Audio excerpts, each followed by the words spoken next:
भय प्रगट कृपाला दीन दयाला, कौसल्या हितकारी, हर्षित महतारी मुनि मनहारी, अद्भुत रूप विचारी। लोचन अभिरामा तनु घन श्यामा, निज आयुध भुज चारी। भूषण बनमाला नयन विशाला, शोभा सिंधु खरारी। कह दुई कर जोरी स्तुति तोरी, केहि विधि करो अनंता। माया गुण ज्ञानातीत अमाना, वेद पुराण भनंता।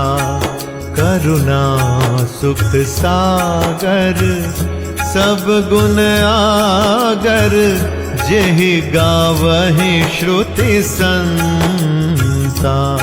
सो मम हित लागी जन अनुरागी, भयउ प्रगट श्रीकंता।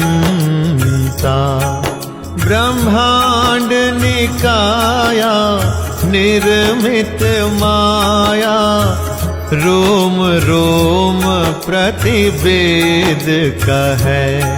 मम उर सोबासी यह उपहासी, सुनत धीर मति थिर न रहे।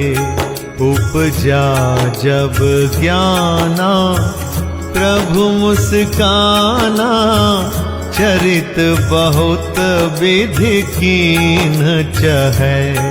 कही कथा सुहाई मातु बुझाई, जेहि प्रकार सुत प्रेम लहै।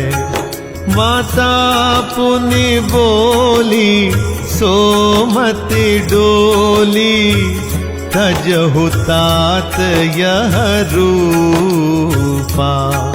कि जैसी सुलीला अति प्रिय शीला, यह सुख परम अनूपा। सुनि बचन सुजाना रोदन ठाना, होई बालक सुर भूपा। यह चरित जे गावहि, हरिपद पावहि, ते न परहि भवकूपा।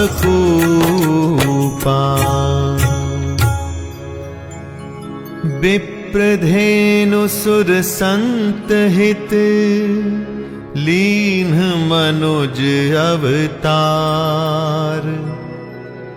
निज इच्छा निर्मित तनु, माया गुण गोपार। दीनों पर दया करने वाले कौसल्या जी के हितकारी कृपालु प्रभु प्रकट हुए। मुनियों के मन को हरने वाले उनके अद्भुत रूप का विचार करके माता हर्ष से भर गई। नेत्रों को आनंद देने वाला मेघ के समान श्याम शरीर था। चारों भुजाओं में अपने खास आयुध धारण किए हुए थे। दिव्य आभूषण और वनमाला पहने थे। बड़े बड़े नेत्र थे। इस प्रकार शोभा के समुद्र तथा खर राक्षस को मारने वाले भगवान प्रकट हुए। दोनों हाथ जोड़कर माता कहने लगी, हे अनंत, मैं किस प्रकार तुम्हारी स्तुति करूं? वेद और पुराण तुमको माया, गुण और ज्ञान से परे और परिमाण रहित बतलाते हैं। श्रुतियां और संतजन दया और सुख का समुद्र, सब गुणों का धाम कहकर जिनका गान करते हैं, वही भक्तों पर प्रेम करने वाले लक्ष्मीपति भगवान मेरे कल्याण के लिए प्रकट हुए हैं। वेद कहते हैं कि तुम्हारे प्रत्येक रोम में माया के रचे हुए अनेकों ब्रह्मांडों के समूह भरे हैं। वे तुम मेरे गर्भ में रहे। इस हंसी की बात के सुनने पर धीर विवेकी पुरुषों की बुद्धि भी स्थिर नहीं रहती, विचलित हो जाती है। जब माता को ज्ञान उत्पन्न हुआ तब प्रभु मुस्कुराए। वे बहुत प्रकार के चरित्र करना चाहते हैं, अतः उन्होंने पूर्व जन्म की सुंदर कथा कहकर माता को समझाया, जिससे उन्हें पुत्र का वात्सल्य प्रेम प्राप्त हो, भगवान के प्रति पुत्र भाव हो जाए। माता की वह बुद्धि बदल गई। तब वह फिर बोली, हे तात, यह रूप छोड़कर अत्यंत प्रिय बाल लीला करो मेरे लिए, यह सुख परम अनुपम होगा। माता का यह वचन सुनकर देवताओं के स्वामी सुजान भगवान ने बालक रूप होकर रोना शुरू कर दिया।